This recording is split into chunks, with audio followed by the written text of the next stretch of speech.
Hello बच्चों, good morning to all. This is your very own pen physician and biology guru doctor Anshuman Agarwal once again. तो बच्चों, आज हम देखने वाले हैं मैकेनिज्म ऑफ विजन।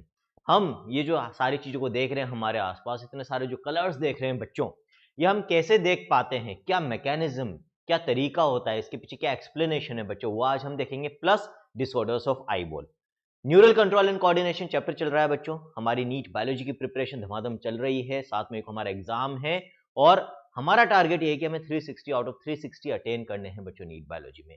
इसमें कैसे हम लोग आपकी मदद कर रहे हैं बच्चों, मैंने खुद ने नीट क्रैक कराया विद ऑल इंडिया रैंक 196 एक अटेम्प्ट में along with my 12th class.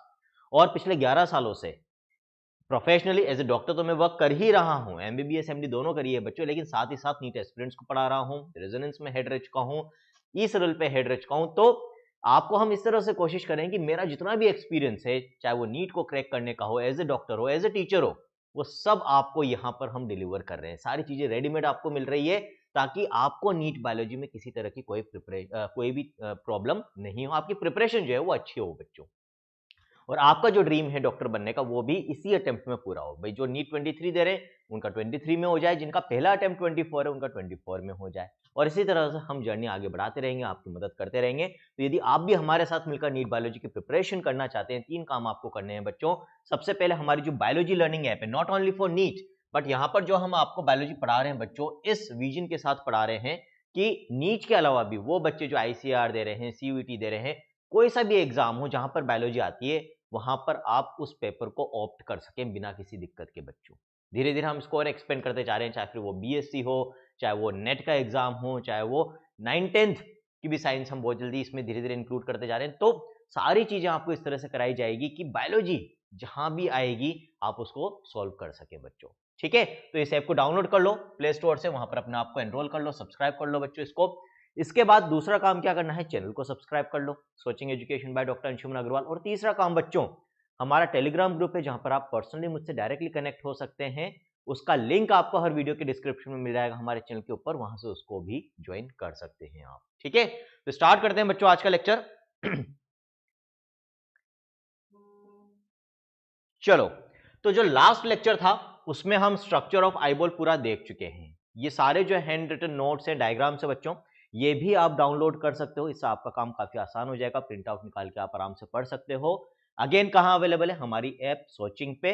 वहां पर 2 बैचेज हैं बच्चों अभी फिलहाल नीट के लिए, नीट बायोलॉजी के लिए, जोश फॉर 11th क्लास स्टूडेंट्स, जुनून फॉर 12th एंड ड्रॉपर्स।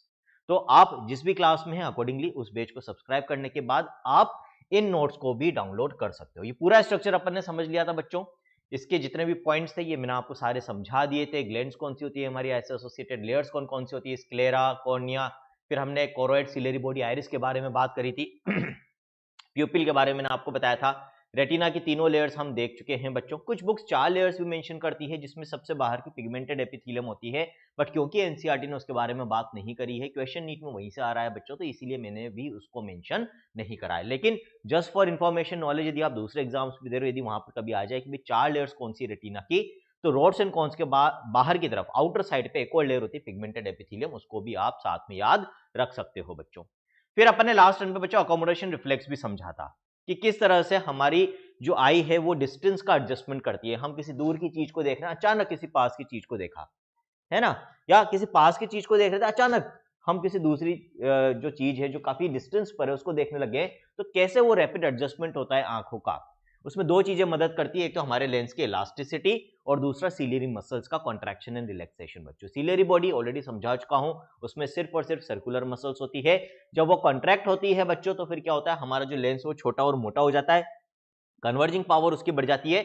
और ये चीज किसमें मदद करती है, नियर ऑब्जेक्ट को देखने में, ताकि रेटिना के ऊपर लाइट रेस फोकस हो सके। यदि ये छोटा और मोटा नहीं होगा, इसकी कॉन्वेक्सिटी नहीं बढ़ेगी, कन्वर्जिंग पावर नहीं बढ़ेगी बच्चों, तो ये लाइट रेस रेटिना के पीछे चली जाएगी और हमें इमेज क्लियर नहीं दिखेगी। इसी तरह से जब हम डिस्टेंट ऑब्जेक्ट को देखते हैं, वहां से जब लाइट रेस पैरेलल आती है, तो वहां पर अगेन यदि हम चाहते हैं कि वो हमारे रेटिना के ऊपर फोकस हो, तो उस समय क्या होगा कि कन्वर्जिंग पावर रिलेटिवली थोड़ी कम करनी पड़ेगी लेंस की। तो उस समय जो सिलेरी बॉडी की मसल्स होती है वो रिलैक्स हो जाती है। रिलैक्स हो जाती है तो लेंस के जो ये सस्पेंसरी लिगामेंट्स हैं बच्चों, जोनुला ऑफ जिन्हें खिंच जाते हैं, लेंस खिंच जाता है, लेंस लंबा और पतला हो जाता है, कन्वर्जिंग पावर रिलेटिवली कम हो जाती है, लाइट रेस कम बेंड होगी बच्चों, तो कहां तक जाएगी, रेटिना तक पहुंच जाएगी। डिस्टेंस जो लेंस और रेटिना का है वो तो सेम है, तो हमें ये जो बेंडिंग हो रही है लाइट रेज की, इसी को तो चेंज करना पड़ेगा यदि हर बार हमें रेटिना के ऊपर लाइट रेज को फोकस करना है। ऑब्जेक्ट का डिस्टेंस भी चेंज हो रहा है, ठीक है, तो लेकिन रेटिना और लेंस के बीच का जो डिस्टेंस है वो चेंज नहीं हो रहा बच्चों। तो जब ऑब्जेक्ट का डिस्टेंस चेंज होगा तो ऑटोमेटिकली जो लाइट रेज वहां से आ रही है, कभी पैरेलल आएगी कभी डाइवर्जेंट आएगी, तो अकॉर्डिंगली हमें लाइट की बेंडिंग चेंज करनी पड़ेगी। उसके लिए लेंस की कॉन्वेक्सिटी को चेंज करना जरूरी है यहाँ पर। आई थिंक ये सारा पार्ट आपको समझ में आ गया होगा अभी तक का।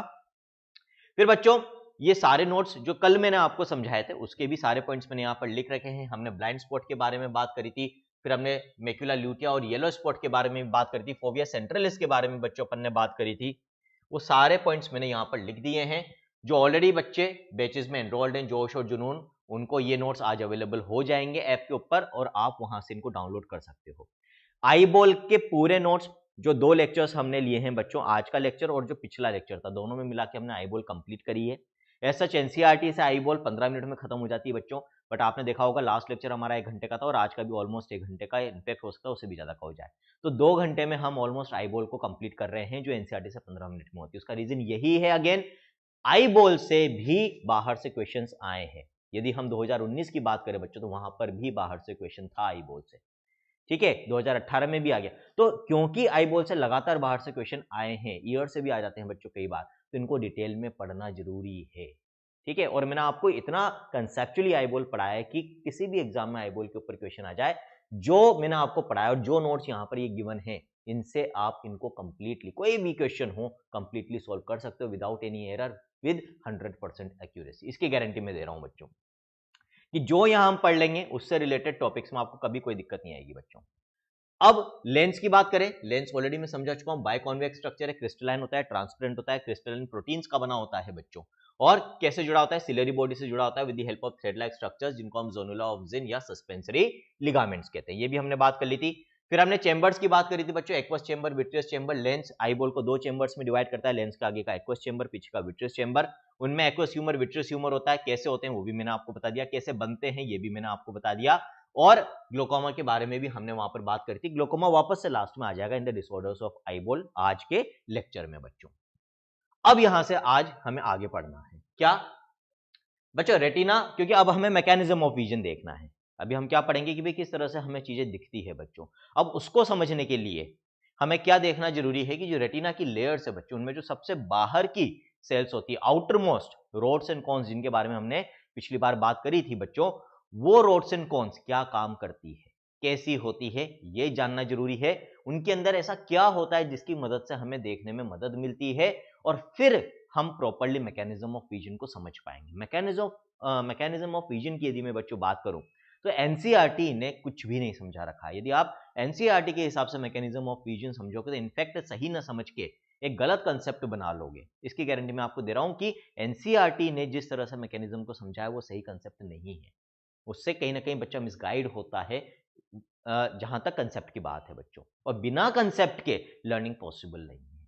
तो आज आप देखना कि किस तरह से विजन होता है, आपको मजा आएगा जानकर, इंटरेस्टिंग है। एक और चीज मैंने लास्ट लेक्चर में बोली थी, आज मैं आपको ये भी बताऊंगा कि अलग अलग इंसानों की आंखों का जो रंग है, जो कलर है, वो अलग अलग क्यों होता है। किसी की आंखें काली, जैसे इंडिया में मेनली या तो काली मिलेगी या ब्राउन आइज मिलेगी आपको। यूरोपियन कंट्रीज में मेनली ब्लू मिलती है या ब्राउन या कई बार ग्रीन भी मिलती है बच्चों। तो जो डिफरेंट डिफरेंट कलर्स हैं, इनका क्या कारण होता है ना। किसी की आंखों में आप देख रहे हो उसका कलर आपको नीला दिख रहा है, हरा दिख रहा है, भूरा दिख रहा है, क्यों दिख रहा है, उसका रीजन भी आज के लेक्चर में आपको बताने वाला हूं, ठीक है। तो रोड सेल्स या रोड्स की बात करें बच्चों, they are responsible for dark vision. जब कम उजाला होता है उस वक्त जो हमारा विजन होता है, हम जो चीजों को देखते हैं, उसके लिए मेनली कौन रिस्पॉन्सिबल होती है, हमारे रेटिना की रोड सेल्स। डार्क विजन का मतलब कई बार बच्चे ये ले लेते हैं कि भाई जब अंधेरा, मतलब बिल्कुल रात होती है, तब रात का कोई लेना देना नहीं। रात में भी यदि आप एक उजाले वाले कमरे में हो जिसमें ट्यूबलाइट जल रही है, तो फिर वहां पर आपकी मेनली कौन काम करेगी, कौन सेल्स ज्यादा काम करेगी, मतलब इनका रोल ज्यादा होगा इन योर विजन। तो सिर्फ उजाले से या कम उजाले से मतलब है हमें, ज्यादा उजाला है कौन सेल्स ज्यादा रिस्पॉन्सिबल है वहां पर विजन के लिए, कम उजाला है चाहे फिर वो रात की बात हो चाहे दिन में एक अंधेरे कमरे में हम हो, तो फिर वहां पर किसका रोल ज्यादा होगा, रोड सेल्स का ज्यादा होगा। तो rod cells are mainly responsible for dark vision. अब इनके अंदर जो पिगमेंट होता है बच्चों, उसको हम कहते हैं रोडोप्सिन पिगमेंट, जो इस विजन के लिए रिस्पॉन्सिबल है बच्चों। और ये जो रोडोप्सिन पिगमेंट है, इसकी फॉर्मेशन के लिए विटामिन ए एसेंशियल होता है। ये जो रोडोप्सिन पिगमेंट है ये दो कंपोनेंट से मिलकर बनता है बच्चों, एक तो रेटाइनल, ठीक है, ये एक तरह से विटामिन ए का ही अल्डिहाइड फॉर्म है। हम विटामिन ए को रेटिनॉल, अल्कोहलिक फॉर्म उसका, रेटिनोइक एसिड एसिडिक फॉर्म उसका, और रेटाइनल एल्डिहाइड फॉर्म, तीनों विटामिन ए के ही फॉर्म्स होते हैं बच्चों, ठीक है। तो विटामिन ए रेटाइनल के फॉर्म में होता है इसमें, प्लस इसके अंदर बच्चों एक प्रोटीन होता है, ये तो हो गया विटामिन, प्लस इसके अंदर प्रोटीन होता है जिसको हम कहते हैं ऑप्सिन प्रोटीन। तो दो चीजों से मिलकर रोडोप्सिन बनता है। ये रोडोप्सिन किसके लिए रेस्पॉन्सिबल है? डार्क विजन, कम उजाले में देखने के लिए। कैसे? वो अभी अपन आगे देखेंगे मैकेनिज्म में। फिर कौन सेल्स की यदि मैं बात करूं बच्चों, तो ये रेस्पॉन्सिबल होती है ब्राइट लाइट के लिए प्लस कलर विजन के लिए, जो हम अलग अलग कलर्स परसीव कर पाते हैं, लाल, हरा, नीला, डिफरेंट कलर्स। ये सारे कलर्स कौन सी सेल्स की मदद से परसीव कर पा रहे हैं? कौन सेल्स, ना कि रोड सेल्स। याद रखना, पूछा जाता है, क्वेश्चन आता है नीट में भी, दूसरे एग्जाम्स में भी बच्चों, ठीक है। इनके अंदर जो पिगमेंट होता है, रोड्स में हमने बोला रोडोप्सिन, इनके अंदर होता है बच्चों आयोडोप्सिन पिगमेंट। कौन सा होता है? आयोडोप्सिन पिगमेंट। अब ये जो आयोडोप्सिन पिगमेंट है ये केमिकली क्या है? तो इसमें भी बच्चे कंफ्यूज रहते हैं। हर साल जब मैं ये क्वेश्चन पूछता हूं तो बच्चों के पास आंसर नहीं होता। क्यों? क्योंकि जनरली सारी किताबें किसका कंपोजिशन बताती है? रोडोप्सिन की। रोडोप्सिन किसका बना हुआ है? आपके रेटाइनल प्लस ऑप्सिन का। लेकिन जब आयोडोप्सिन की बात होती है तो वहां पर कोई बात ही नहीं करता है। इनफैक्ट कई बार तो आयोडोप्सिन की बात ही नहीं होती ज्यादातर किताबों में। तो फिर अगेन बच्चा मिसगाइड होना ही है। जब आपने सिर्फ वो पिगमेंट बताया जो रोड सेल्स में, तो फिर आप पूरा मैकेनिज्म कैसे समझाओगे बिना कौन सेल्स का पिगमेंट बताए?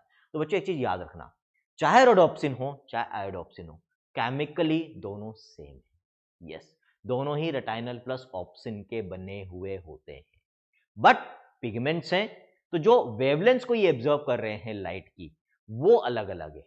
उसके लिए इनकी स्पेसिफिसिटी अलग अलग है, इसीलिए नाम भी अलग अलग है और सेल्स भी अलग अलग है। आगे बात समझ में? बट केमिकली दोनों ही रेटाइनल प्लस ऑप्सिन के बने हुए होते हैं, ये चीज याद रखना।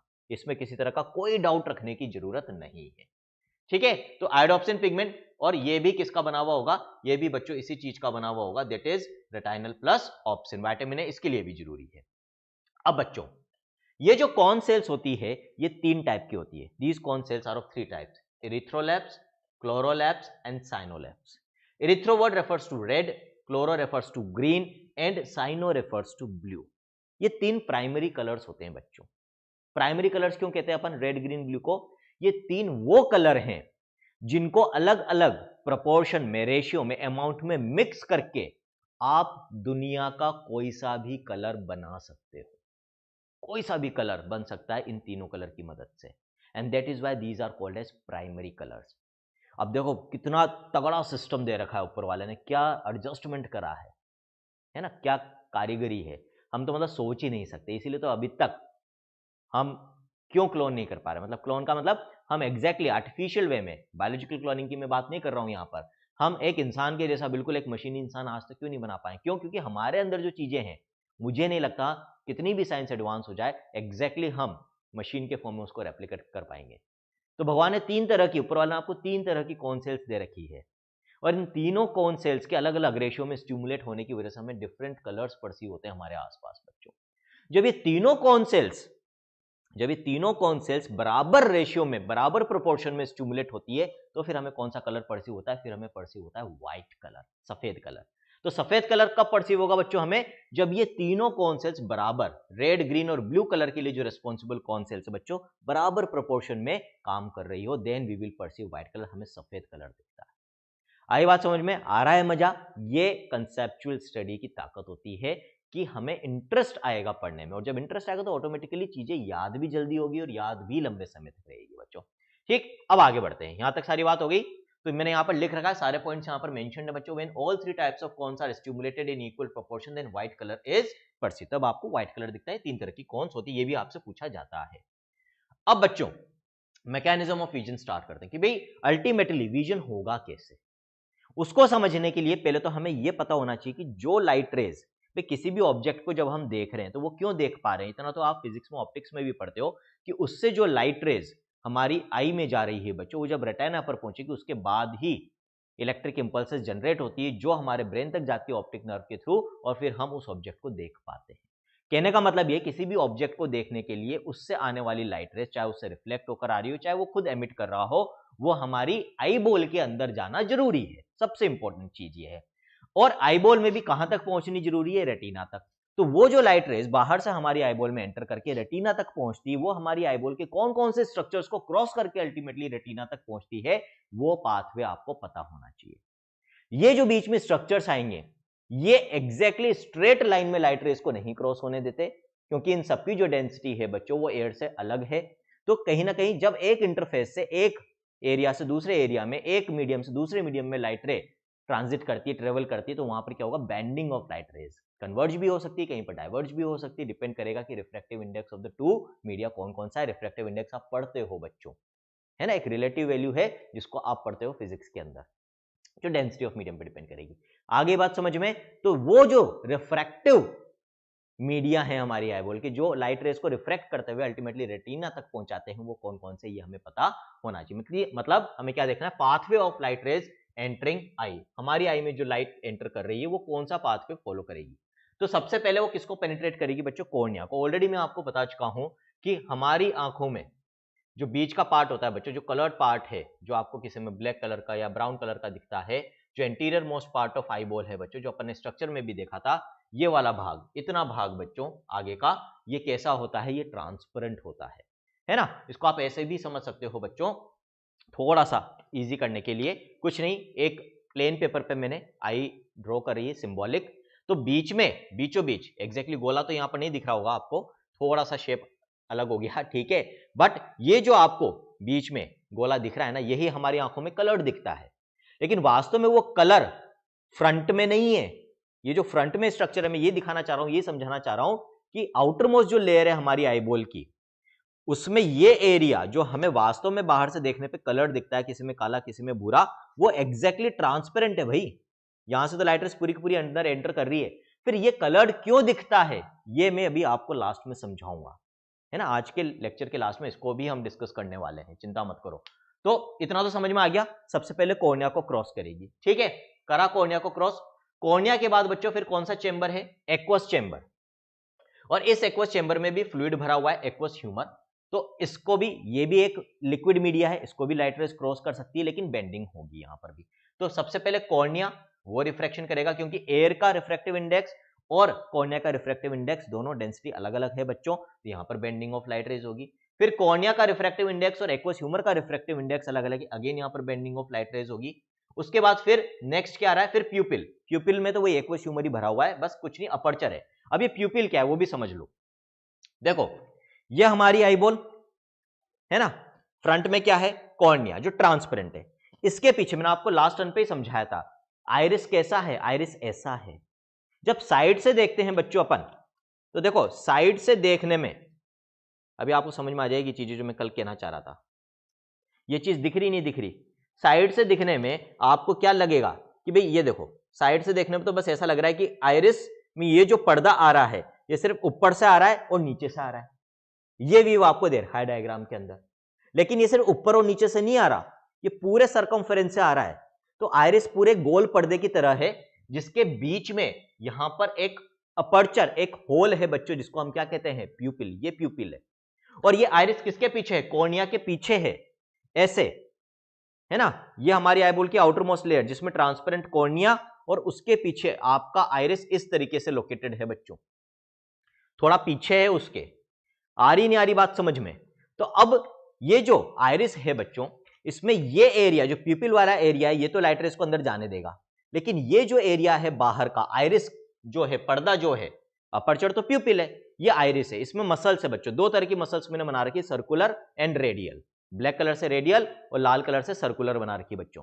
तो होगा क्या, जब बाहर से लाइट रेज आएगी तो कॉर्निया से तो पूरी की पूरी क्रॉस हो जाएगी, कॉर्निया से आने वाली लाइट रेज सारी क्रॉस हो जाएगी, ये देखो हो गई क्रॉस, ठीक। लेकिन अब यहां से आगे कौन सी जाएगी, सिर्फ वही लाइट रेज जा पाएगी जो प्यूपिल के सामने से आ रही है, प्यूपिल के थ्रू जाएगी। जो आइरिस पे जाएगी बच्चों, वो टकराकर वापस किधर चली जाएगी, वो टकराकर वापस बाहर चली जाएगी, क्योंकि आइरिस लाइट रेज को अंदर नहीं जाने देगा। ये एरिया जो है ये ओपेक है, बीच वाला अपर्चर जो है सिर्फ यही लाइट रेज को जाने देगा। आई बात नहीं आई समझ में यहां तक, ठीक है। तो सबसे पहले कॉर्निया को क्रॉस करेगी लाइट रेज, फिर एक्वस ह्यूमर, फिर आइरिस के बीच में प्यूपिल, फिर लेंस बच्चों, नेक्स्ट स्ट्रक्चर क्या होगा, लेंस को क्रॉस करेगी, फिर विट्रियस ह्यूमर जो विट्रियस चेंबर के अंदर भरा हुआ है उसको क्रॉस करेगी और अल्टीमेटली कहां पहुंचेगी बच्चों, रेटिना में पहुंचेगी। रेटिना में भी जो अपन ने 3 लेयर्स की बात करी थी बच्चों, मैंने बोला था सबसे बाहर रोड्स एंड कॉन्स, उसके अंदर बाइपोलर सेल्स और सबसे अंदर गैंग्लियोनिक सेल्स होती है। जब लाइट रेज बच्चों यहां पर आती है तो एक्चुअली यहां पर सेल्स का जो ओरिएंटेशन होता है, न्यूरॉन्स का जो ओरिएंटेशन होता है बच्चों गैंग्लियोनिक सेल्स और बाइपोलर सेल्स में, वो कुछ इस तरीके से होता है कि ज्यादा से ज्यादा लाइट रेज इन दोनों लेयर्स को क्रॉस करती हुई कहां पहुंच जाए, रोड्स एंड कॉन्स तक।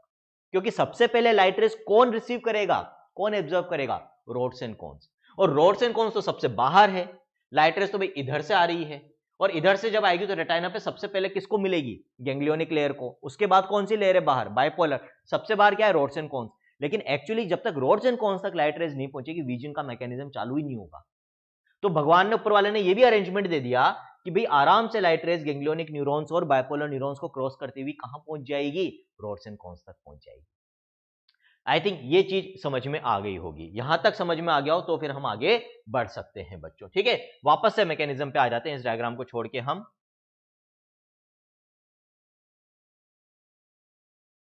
चलो, है ना। तो ये आगे अपन मैकेनिज्म पे, तो ये सारे स्ट्रक्चर से कॉर्निया, फिर एक्वस ह्यूमर, फिर लेंस, फिर विट्रियस ह्यूमर, अल्टीमेटली रेटिना तक लाइट रेज पहुंच जाएगी बच्चों। फिर मान लो ये एक ऑब्जेक्ट है जिसको हम देख रहे हैं बच्चों, है ना, और इसकी इमेज कहां बनेगी, हमारे रेटिना पे बनेगी। बनती कैसे है, ये आप ऑप्टिक्स में भी पढ़ते हो बच्चों। जो इमेज बनेगी वो ऑब्जेक्ट के कंपैरिजन में स्मॉल, इन्वर्टेड एंड रियल, है ना। लेंस की दूसरी तरफ बन रही है रियल, सेम साइड पे बनती है तो हम वर्चुअल बोलते हैं बच्चों। आगे बात समझ में। फिर आपको होगा कि सर इसका मतलब हर चीज हमें छोटी दिखती है, नहीं, हमारा ब्रेन अकॉर्डिंगली उस चीज को एडजस्ट कर देता है, बाद में फैक्टर लगा देगा। यही तो खूबी है विजन की। लेकिन अल्टीमेट जो शुरुआत में रेटिना के ऊपर जो इमेज फॉर्मेशन हो रही है, that is small relative in comparison to the object बच्चों। ये भी ध्यान रखना, इन्वर्टेड होती है, रियल होती है, ठीक है। अब आगे बात करते हैं, ये बहुत इंपॉर्टेंट चीज है बच्चों। रिफ्रैक्टिव इंडेक्स और रिफ्रैक्टिव पावर दोनों में अंतर होता है बच्चों। रिफ्रैक्टिव इंडेक्स तो हम क्या देख रहे हैं कि भाई एयर के कंपैरिजन में जो डेंसिटी है किसी भी दो मीडियम की, और वहां पर जो बेंडिंग ऑफ लाइट है उसकी हम बात करते हैं, तो डेंसिटी हम कह सकते हैं किसी भी हम मीडियम की डेंसिटी को कंपेयर कर रहे हैं एक तरीके से एयर के साथ, that is refractive index. Refractive power, refractive power की बात हमेशा दो मीडियम की एक साथ होगी बच्चों। एक मीडियम से दूसरे मीडियम में जब लाइट रे जा रही है तो कितना ज्यादा वो बेंड हो रही है, उसके हिसाब से उन दोनों मीडियम की अल्टीमेटली जो रिजल्टेंट रिफ्रैक्टिव पावर है वो वहां पर एक्सप्रेस होगी, डायप्टर्स में जिसको हम एक्सप्रेस करते हैं बच्चों। वो यहां पर इंपॉर्टेंट है, अभी समझाऊंगा। Refractive index of lens is more than cornea.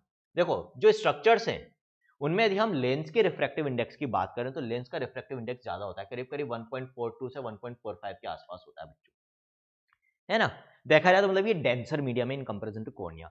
Cornea का जो रिफ्रैक्टिव इंडेक्स होता है, कॉर्निया फ्रंट में होगा, कॉर्निया का रिफ्रैक्टिव इंडेक्स होता है करीब करीब 1.37 बच्चों। उस हिसाब से देखा जाए तो ज्यादा बेंडिंग कौन करना चाहिए, लेंस। लेकिन कभी भी आप सिंगल मीडियम के रिफ्रैक्टिव इंडेक्स के हिसाब से बेंडिंग नहीं पता कर सकते। बेंडिंग किस पे डिपेंड करती है कि जिस मीडियम से, मान लो इधर लेंस के आगे क्या था, एक्वस ह्यूमर था बच्चों। एक्वस ह्यूमर का जो रिफ्रैक्टिव इंडेक्स है वो करीब करीब 1.33 1.32 के आसपास होता है, 1.3 मान लो आप ऑलमोस्ट, ठीक है। इसका 1.42 है, डिफरेंस कितना है, 0.12 का डिफरेंस आ रहा है बच्चों यहां पर। कितना डिफरेंस आ रहा है, 0.12 का डिफरेंस आ रहा है यहां पर। अब ये जो 0.12 का डिफरेंस है, जो बेंडिंग होगी यहां से यहां पर जब लाइट रेज जाएगी बच्चों, है ना, तो बेंडिंग इस फैक्टर, इस डिफरेंस के हिसाब से होगी। लेकिन कॉर्निया में जो लाइट रेज आ रही है वो कहां से आ रही है, एयर से, जिसका रिफ्रैक्टिव इंडेक्स हम क्या मानते हैं, 1। कॉर्निया का कितना है, 1.37। डिफरेंस कितना हुआ, 0.37। ये डिफरेंस इससे ज्यादा है, तो इस मीडियम से जब इस मीडियम में लाइट रे आएगी तो वहां पर बेंडिंग ज्यादा होगी, और जितनी ज्यादा बेंडिंग हो रही है हम कहेंगे कि भाई उस सरफेस की refractive power, refractive power simple way में बेंडिंग कितनी ज्यादा कर पा रहा है वो है, उतनी ही ज्यादा है। तो यदि कोई आपसे क्वेश्चन पूछे कि भाई हमारी आई बॉल में सबसे ज्यादा रिफ्रैक्शन किस जगह हो रहा है, बेंडिंग किस जगह हो रही है, जब लाइट रेज एयर से कॉर्निया को क्रॉस करती है, कॉर्निया में एंटर करती है बच्चों। और इसीलिए यदि रिफ्रैक्टिव पावर सबसे ज्यादा पूछी जाए, जितने भी ये स्ट्रक्चर्स हैं जिनको यहां पर लाइट क्रॉस कर रही है, तो रिफ्रैक्टिव पावर तो कॉर्निया की सबसे ज्यादा है, सबसे ज्यादा बेंडिंग हमें कॉर्निया की वजह से मिलती है। लेकिन रिफ्रैक्टिव इंडेक्स किसका सबसे ज्यादा है, रिफ्रैक्टिव इंडेक्स लेंस का सबसे ज्यादा है। इस चीज में डिफरेंस आपको पता होना चाहिए कि रिफ्रैक्टिव इंडेक्स इनमें सबसे ज्यादा किसका है? लेंस। लेकिन रिफ्रैक्टिव पावर इनमें सबसे ज्यादा किसकी है? हमारी आईबॉल में कॉर्निया की होती है बच्चों। आया नहीं आया समझ में? आई थिंक ये पॉइंट क्लियर है बेटा। यदि ये पॉइंट क्लियर नहीं हो तो एक बार चैट बॉक्स में मेंशन कर देना, इंपॉर्टेंट पॉइंट है, कई अच्छे एग्जाम्स में पूछा जाता है, ओलंपियाड्स में भी आया हुआ क्वेश्चन, आपको पता होना चाहिए। ये सारे बेसिक्स हैं जिसके बिना अपन मैकेनिज्म प्रॉपर्ली नहीं समझ पाएंगे। और इतना तो सबने आपने एनसीईआरटी देख रखी होगी, तो समझ में आ गया होगा कि एनसीईआरटी ने क्या कबाड़ा कर रखा है, कुछ भी नहीं पढ़ा रखा है बच्चों। तो refractive index of lens is more than cornea, but light enters cornea from air due to which there is maximum refraction, यानी बेंडिंग। रिफ्लेक्शन नहीं कह रहा, रिफ्लेक्शन तो वापस लौट आना, या मैं रिफ्रैक्शन की बात कर रहा हूं, bending. Maximum refraction at that interface, उस इंटरफेस पे, यानी कि एयर कॉर्निया के इंटरफेस पे सबसे ज्यादा बेंडिंग देखने को मिलती है बच्चों। आया नहीं आया समझ में? क्लियर है ना? Very good. आ गया यहाँ पर चैट में आंसर, क्लियर है। अब आगे बढ़ सकते हैं। ये मैंने ऑलरेडी आपको समझा दिया, डायग्राम भी बना हुआ है। Small real inverted image is form at the retina. अब असली पिक्चर है ना, ये सबसे काम की चीज है यहां पर जो मैंने आपको समझा रखी है बच्चों। ये यदि समझ में आ गया तो मजा आ जाएगा। चलो भाई, आई थिंक विजिबिलिटी है, थोड़ा छोटा लिख रखा है क्योंकि मुझे एक ही पेज में पूरा का पूरा जो मैकेनिज्म ऑफ विजन था वो डालना था, ब्राइट लाइट का भी और डार्क लाइट का भी बच्चों। तो इसीलिए थोड़ा सा छोटा लिखा है, लेकिन कोशिश यही थी कि अच्छी राइटिंग में लिखा जाए, क्लियर लिखा जाए, ताकि बच्चों को समझ में आ जाए। तो आई थिंक दिख रहा होगा सबको, नहीं दिख रहा हो तो बेटा एक बार बता देना, अपन इसको पार्ट्स में बड़ा करके पढ़ लेंगे, ठीक है। चलो, अब यदि हमें मैकेनिज्म ऑफ विजन समझना है, बेसिक्स के बारे में हमने बात कर ली बच्चों। तो दो तरह का विजन अपन देख लिया कि भैया तो ज्यादा उजाले में होगा या कम उजाले में होगा। ज्यादा उजाले में ब्राइट लाइट विजन, वहीं कलर विजन भी है। कम उजाले में डार्क लाइट विजन। जो बच्चों ब्राइट लाइट विजन होता है उसको हम फोटोपिक विजन भी कहते हैं, कई बार ये क्वेश्चन भी आपसे पूछा जाता है। और जो डार्क लाइट विजन होता है बच्चों उसको हम स्कोटोपिक विजन भी कहते हैं। दोनों चीजें यहां पर हम देखने वाले हैं, ठीक है, प्रॉपर्ली विजिबल है, गुड। सबसे पहले अपन बात करेंगे बच्चों ब्राइट लाइट विजन यानी कि फोटोपिक विजन। अब पहला जो कंसेप्ट यहां पर है और मिसकंसेप्शन जो आपको होता है, जो गलतफहमी आपको होती है, उसमें आपकी गलती नहीं है। अभी मैंने भी थोड़ी देर पहले क्या बोला था कि ब्राइट लाइट में जो मेन रोल प्ले करती हैं वो कौन सी होती हैं, और डार्क लाइट में रोड्स होती है। लेकिन वहां मैंने एक वर्ड लगा दिया था मेन, है ना। जब मैंने मेन वर्ड लगा दिया इसका मतलब जो दूसरी सेल है ब्राइट लाइट में रोड्स और डार्क लाइट में कौन, उनका भी कुछ रोल तो होता है। और वही चीज यहां देखेंगे। ये पॉसिबल ही नहीं है कि जब हम ज्यादा उजाले में देख रहे हो जब रोड्स का कुछ भी नहीं हो, रोड्स के ऊपर भी इंपैक्ट तो आएगा। मतलब दोनों तरह के विजन में दोनों सेल्स के ऊपर कुछ ना कुछ होता है। फर्क सिर्फ इतना सा है, ब्राइट लाइट में जो मेन कंट्रीब्यूशन होता है देखने के पीछे वो कौन सा होता है, और डार्क लाइट में जो मेन कंट्रीब्यूशन होता है वो रोड्स का होता है। अब यदि विजन समझना है तो हमें पहले ब्राइट लाइट विजन समझना पड़ेगा, है ना, उसके के बाद हम डार्क समझ पाएंगे। कारण अगेन बच्चों ये जो ब्राइट और डार्क वर्ड्स हैं ये एब्सोल्यूट टर्म्स नहीं है, ये भी रिलेटिव है। बिना उजाले के अंधेरा की कोई एग्जिस्टेंस ही नहीं है। Can you define darkness without brightness? जब हम किसी अंधेरे कमरे में जाते हैं तो वो हमें अंधेरा क्यों लगता है? क्योंकि हम उजाले से अंधेरे में जा रहे हैं। मैं धूप में खड़ा हुआ था और मैं अचानक से एक कमरे में आ जाऊं जिसमें मैंने ट्यूबलाइट जलाई नहीं है, तो क्योंकि उस कमरे के अंदर का उजाला बाहर के उजाले से कम है, तो ही तो मैं कहता हूं कि मैं एक रिलेटिवली डार्कर रूम में एंटर कर गया हूं। तो यदि हमें डार्क विजन समझना है तो ऑब्वियसली जब भी आप किसी डार्क एरिया में जाओगे तो एक ब्राइटर एरिया से रिलेटिवली उससे तो ब्राइट ही होगा एरिया, तभी तो आप उसको ज्यादा डार्क बोल रहे हो। और जब आप एक ब्राइटर एरिया से डार्कर एरिया में जा रहे हो तो आपकी आंखों में ब्राइटर एरिया में जब आप थे उस समय जो चेंजेस हुए होंगे वो ऑलरेडी हो रखे होंगे ना। और जब तक हमें वो चेंजेस पता नहीं होंगे हम डार्क विजन नहीं समझ सकते। आई थिंक मेरा पॉइंट अब समझ में आ गया होगा क्यों मैंने एक ही जगह पर दोनों चीजें आपको समझा रखी है, bright vision as well as dark vision. Bright vision समझने के बाद ही हम डार्क विजन समझ सकते हैं। एनसीईआरटी ने तो खैर दोनों ही नहीं समझाया ढंग से, कोई बात नहीं, अब समझेंगे। तो सबसे पहले ब्राइट लाइट विजन की बात करेंगे बच्चों। मैंने आपको बताया था रोड्स में रोडोप्सिन पिगमेंट होता है, कौन के अंदर आयोडोप्सिन पिगमेंट होता है, दोनों की केमिकल कंपोजिशन सेम होती है। अब बच्चों इसमें जो रेटाइनल होता है इसके दो आइसोमरिक फॉर्म्स होते हैं, सिस ट्रांस आइसोमर्स आप पढ़ते हो बच्चों ऑर्गेनिक केमिस्ट्री में, वही यहां पर इसके भी होते हैं, है ना। जब तक ये ऑप्शन से जुड़ा हुआ है तब तक ये किस फॉर्म में होता है? 11 सिस रेटाइनल फॉर्म में, सिस फॉर्म में होता है बच्चों। जब तक ये सिस फॉर्म में है, जब तक ये सिस फॉर्म में तब तक ही ये ऑप्शन से जुड़ा हुआ है। यदि हम इसको ट्रांस फॉर्म में कन्वर्ट कर देंगे इसके आइसोमरिक फॉर्म में तो ये अलग हो जाएगा इससे। और ये जो change from cis to trans, ये कौन करता है बच्चों? ये काम करती है लाइट। पहला कंसेप्ट। तो जब भी मैं उजाले में गया, उजाले में जाऊंगा तो मेरी रेटाइना में दो तरह की सेल से जो लाइट रेस को रिसीव या एक्सेप्ट करती है, रोड्स एंड कोन्स। दोनों में पिगमेंटेड जो अभी जुड़ा हुआ है, दोनों कंपोनेंट्स उसके जुड़े हुए हैं, रोडोप्सिन में भी और आयोडोप्सिन के अंदर भी। 11 सिस रेटाइनल प्लस ऑप्सिन दोनों आपस में जुड़े हुए हैं। जैसे ही मैं उजाले में जाऊंगा, मेरी आंखों के अंदर क्या एंटर करेगी? लाइट रेटाइना तक पहुंचेगी। रेटाइना में भी गैंग्लियोनिक सेल्स बाइपोलर सेल्स के लेयर को क्रॉस करती हुई रोड्स एंड कॉन्स तक पहुंचेगी। रोड्स एंड कॉन्स में जब ये लाइट पड़ेगी रोडोप्सिन और आयोडोप्सिन पे, तो वो क्या करेगी? ये लाइट 11 सिस रेटाइनल जो है दोनों में, उसको किसमें चेंज कर देगी? ऑल ट्रांस रेटाइनल फॉर्म में, ट्रांसफॉर्म में चेंज कर देगी बच्चों। और जैसे ही रेटाइनल ट्रांसफॉर्म में चेंज होगा, वो ऑप्सिन से अलग हो जाएगा। तो यहां पर देखो अपन ने अलग अलग कर दिया है, रेटाइनल अलग हो गया, ऑप्सिन अलग हो गया, रेटाइनल अलग हो गया, ऑप्सिन हो गया, दोनों में ही। अब यहां पर एक चीज समझना, रोडोप्सिन पिगमेंट लाइट के लिए ज्यादा सेंसिटिव है। और जब हम ज्यादा उजाले में, अभी हम ब्राइट लाइट विजन की बात करें तो लाइट ही लाइट है, तो ये तो एक ही बार में 100% जितना भी रोडोप्सिन था पूरी रोड्स में, सबका सब टूट गया, सारा टूट जाएगा, ध्यान रखना। बट ये एक बार में पूरा नहीं टूटेगा, ये ऑलमोस्ट 33% ही ब्रेक होगा। 33% ऑफ इट्स अमाउंट ही ब्रेक होगा बच्चों, 1/3 अमाउंट। ये बहुत काम की चीज है, अभी आगे लास्ट में आपको पता चलेगी जो भी मैंने बोला है। ठीक है, टूट गए।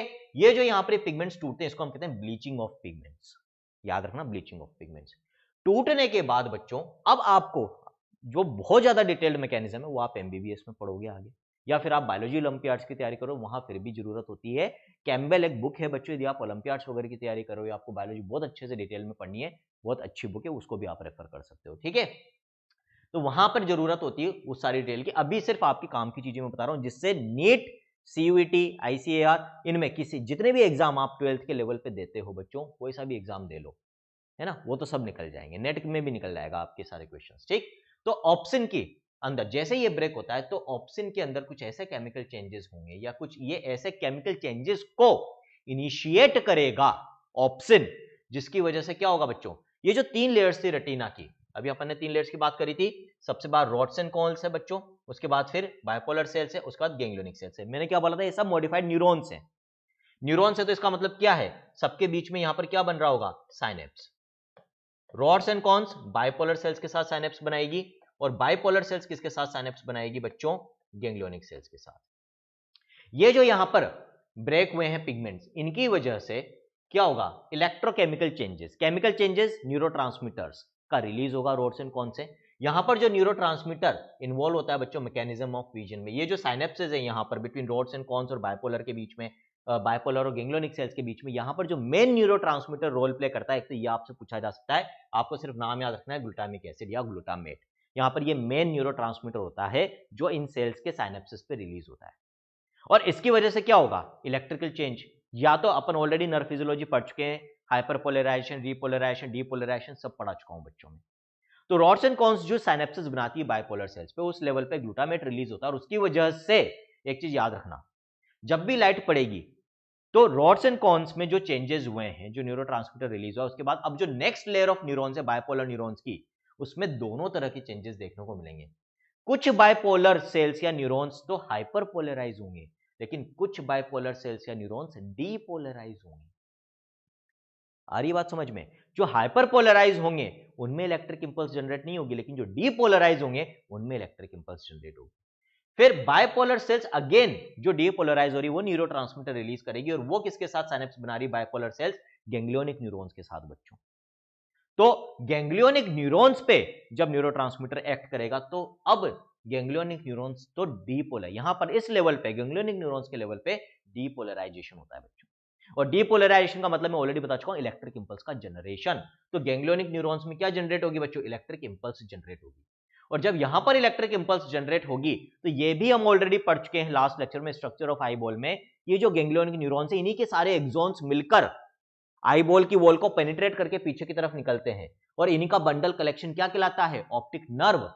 तो ये जो इलेक्ट्रिक इंपल्स गैंग्लियोनिक न्यूरॉन्स में जनरेट हुई है, इस इलेक्ट्रिक इंपल्स को आगे ले जाया जाएगा। कौन ले जा रही है? ऑप्टिक नर्व के फॉर्म में, इन्हीं के एक्सॉन्स कंबाइन होके, और कहां लेकर जाते हैं? ऑलरेडी अपन पढ़ चुके हैं बच्चों सेरिब्रम वाले पार्ट में, ऑक्सीपिटल लोब में, एसोसिएशन एरियाज में मैंने आपको बताया था जो ऑक्सीपिटल लोब होता है उसमें विजुअल एरिया होता है जो हमारे देखने के लिए रिस्पॉन्सिबल होता है। जब तक ये इलेक्ट्रिक इंपल्स ऑप्टिक नर्व से इस एरिया में नहीं पहुंचेगी हमारे सेरिब्रम के, तब तक उसका इंटरप्रिटेशन, उन इलेक्ट्रिक इंपल्सेस को विजुअल हम इंटरप्रिटेशन हमें करना है, हमारे अंदर एक इमेज फॉर्मेशन करनी है जिसको हम देख सकें, वो तभी होगा जब विजुअल एरिया में वो चीज पहुंचेगी, इलेक्ट्रिक इंपल्सेस बच्चों। तो अल्टीमेटली फिर हम ब्राइट लाइट और कलर विजन कर पाते हैं। आया नहीं आया समझ में? क्लियर है?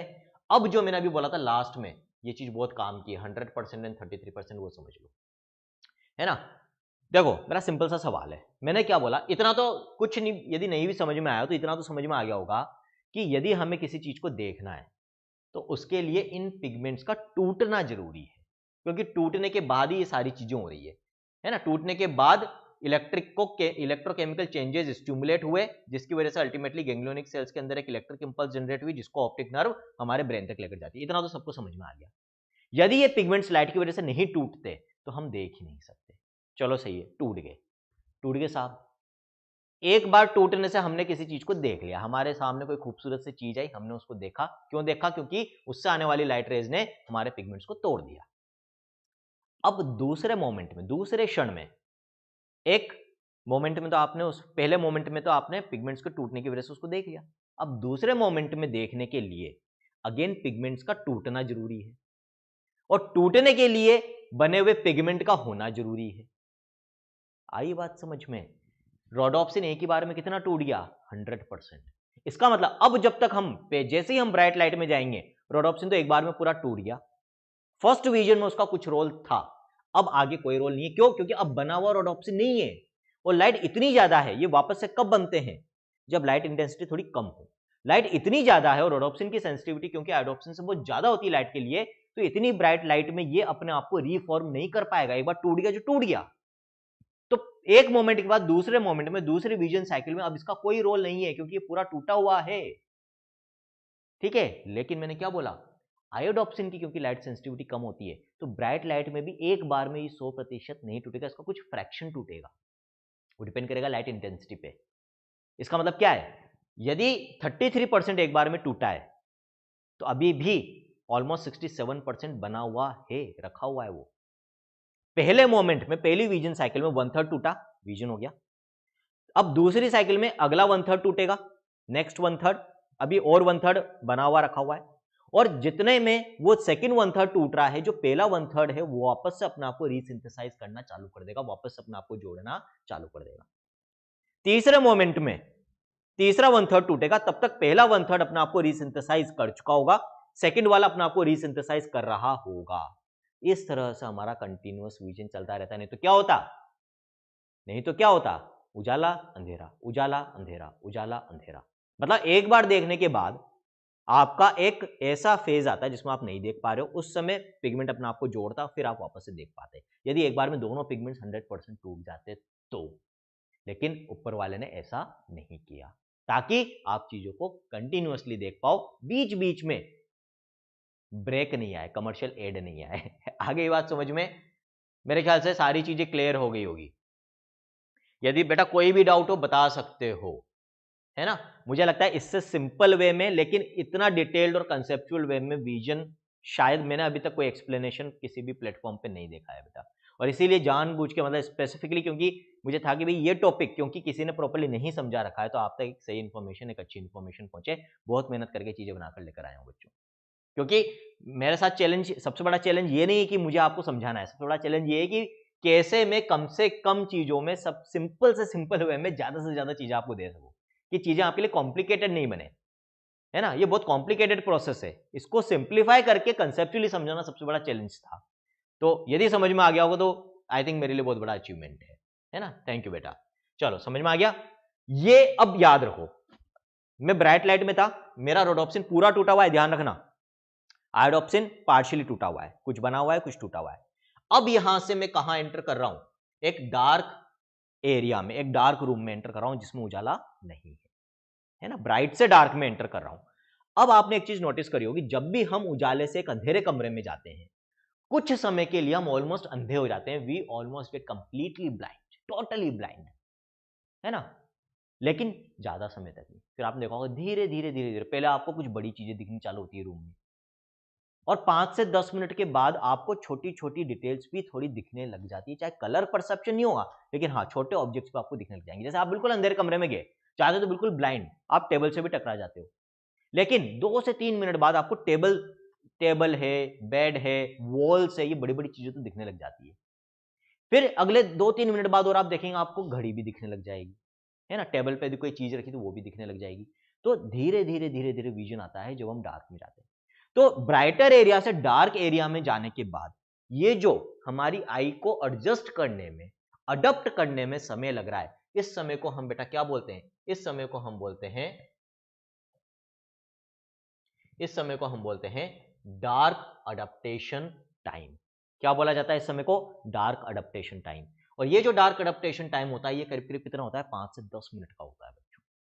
इतना समय हमें लगता है जब हम ब्राइटर से डार्कर एरिया में जाते हैं। डिपेंड करता है कितने ब्राइट से कितने डार्कर एरिया में गए हैं कि ये डार्क अडप्टेशन कितना होगा।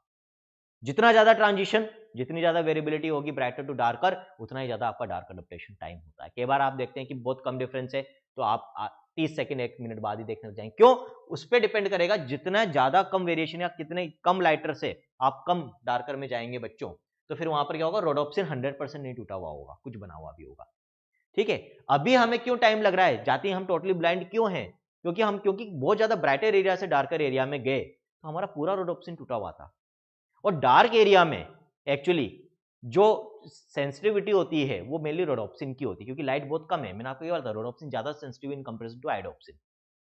डार्कर एरिया में लाइट इंटेंसिटी इतनी कम होती है कि आयोडोप्सिन उसको परसीव नहीं कर पाता है, वो लाइट आयोडोप्सिन को नहीं तोड़ पाती है सफिशिएंट अमाउंट में, है ना। तो जब आप डार्क एरिया में जा रहे हो तो वहां पर देखने के लिए मेनली कौन रेस्पॉन्सिबल होगा? रोडोप्सिन। उसका टूटना जरूरी है, और टूटेगा तभी जब बना हुआ होगा। क्योंकि हम ब्राइट से डार्क में गए तो रोडोप्सिन पूरा टूटा हुआ है। तो बेटा जब हम ब्राइट से डार्कर एरिया में जाते हैं तो कुछ समय लगता है। अब क्योंकि वहां लाइट कम है तो रोडोप्सिन अपने आप को जोड़ना चालू कर देगा, लेकिन वो जो समय चाहिए रोडोप्सिन को वापस से जुड़ने के लिए, वही हमारा डार्क अडप्टेशन टाइम है। उतना ही समय हमें उस डार्क एरिया में देखने में लगेगा। तो ये जो डार्क अडप्टेशन टाइम है, it is the time required for reassociation और रीजनरेशन ऑफ रोडोप्सिन। अब एक बार जब रोडोप्सिन बन जाएगा तो अब जो चीज पहले आयोडोप्सिन के साथ हो रही थी कि एक साइकिल में सिर्फ कुछ फ्रैक्शन ही टूट रहा था, क्योंकि अब डार्कर एरिया में लाइट इंटेंसिटी, लाइट कम है, तो वो एक बार में 100% पूरे रोडोप्सिन को नहीं तोड़ेगी, वो भी अब रोडोप्सिन को फ्रैक्शंस में तोड़ेगी। और डार्क एरिया में भी हमें लगातार विजन होता रहेगा इन साइकिल्स, कंटिन्यूअस विजन। आया समझ में? This is mechanism of vision. ये विजन का मैकेनिज्म है। अब एक बार एनसीईआरटी पढ़ना, तब आपको फिर डिफरेंस समझ में आएगा कि क्यों मैं हमेशा कहता हूं कि कुछ पर्टिकुलर चैप्टर्स और यूनिट्स में डिटेल्ड स्टडी, वैसे तो मेरे हिसाब से तो देखो 38 का 38 चैप्टर्स में डिटेल्ड स्टडी बहुत जरूरी है, बट बिकॉज ठीक है, मैं आपकी मतलब तो भाई पिछले करीब करीब दूसरा साल है मेरे चैनल का, बट पूरी तरीके से जो है कि आपको कि हाँ कि हमारी पूरी नीट बायोलॉजी की, नीट बायोलॉजी के दूसरे एग्जाम्स की एक ही चैनल पे, एक ही ऐप पे पूरी प्रिपरेशन हो जाए, उसके लिए हमारा पहला साल है। लेकिन क्वालिटी में, क्योंकि मेरा हमेशा से एक फंडा रहा है कि चाहे समय लग जाए बट हमें क्वालिटी के साथ कॉम्प्रोमाइज नहीं करना है बच्चों। तो इस बार हमने अल्टीमेटली डिसीजन ये लिया कि यदि हमें आपको क्वालिटी देनी है डिटेल्ड लेक्चर्स में, तो ये जो नोट्स मेकिंग है, रिसर्च, इसमें समय लगता है बच्चों। And with my medical profession of doctor, है ना, ये समय चाहिए। तो अभी जो इस बार की नीड है, हमने क्या इस समय जो सिस्टम निकाला है आपके लिए, जो बेस्ट सिस्टम है कि भाई हम एनसीईआरटी से तो सारे चैप्टर्स पढ़ेंगे, और जो करीब 5 यूनिट से इंपॉर्टेंट, उनको हम डिटेल में देखेंगे रिलेटिवली। लेकिन जो डिटेल्ड लेक्चर्स हैं ये चैनल पे बंद नहीं होंगे, ये लगातार चलते रहेंगे अप टू नीट। जितने चैप्टर्स हम कर सकते होंगे डिटेल में वो सारे करेंगे। अल्टीमेटली डिसीजन आपका है कि भाई आपको सिर्फ एनसीईआरटी के लेक्चर्स ही देखने हैं या आपको डिटेल्ड लेक्चर्स भी देखने हैं। जो नीट 23 वाले हैं उनका तो मैं डिसीजन उनके ऊपर छोड़ रहा हूं, लेकिन जो 24 नीट दे रहे हैं या 25 नीट दे रहे हैं, उनको मैं कहूंगा कि भाई पहले दिन से आप पहले डिटेल्ड लेक्चर्स देखो, फिर एनसीईआरटी का लेक्चर देखो। डिटेल लेक्चर्स देखकर एनसीईआरटी का लेक्चर देखोगे या एनसीईआरटी पढ़ोगे तो आप देखना एनसीईआरटी आपको हलवा लगेगी। ठीक है, और ऐसी तैयारी होगी कि नीट बायोलॉजी में गारंटी दे रहा हूं किसी भी सिचुएशन में 350 से कम नंबर तो आ ही नहीं सकते। ज्यादा 1-2 क्वेश्चन को अटकेंगे जो उल्टे सीधे आ जाते हैं, बाकी सारे क्वेश्चन आप निकाल लोगे। इतना कॉन्फिडेंस आपको आ जाएगा, पढ़कर ही आ जाएगा, पता भी चल जाएगा जब आप प्रीवियस ईयर पेपर निकालोगे पढ़ने के बाद, या दूसरे किसी भी प्लेटफॉर्म के आप टेस्ट पेपर निकालो, मुझे कोई दिक्कत नहीं है। टेस्टिंग के बिना पता नहीं चलता। तो मैं तो ये चाहता हूं जब मैंने पढ़ा दिया किसी चैप्टर को, आप उसके जितने क्वेश्चंस कर सकते हो अलग अलग सोर्सेस से करो, आपको ऑटोमेटिकली आइडिया लग जाएगा कि सर सही पढ़ा रहे हैं या गलत पढ़ा रहे हैं। खुला चैलेंज है भाई, है ना भाई। मैं तो यही चाहता हूं, क्योंकि बिना टेस्टिंग के आप कैसे जज कर सकते हो, और जज करना जरूरी है, मैं तो मानता हूं। जहां पर पढ़ाई की बात है वहां तो फिर इवैल्यूएशन होना जरूरी है, टेस्टिंग असेसमेंट होना जरूरी है। ठीक है, चलो। केशव का क्या कहना है कि सर डार्क प्रोपोर्शनल तो रोडोप्सिन बट इनवर्सली लाइट, ऐसे भी समझ में सकते हैं, dark proportional to rhodopsin but inversely light,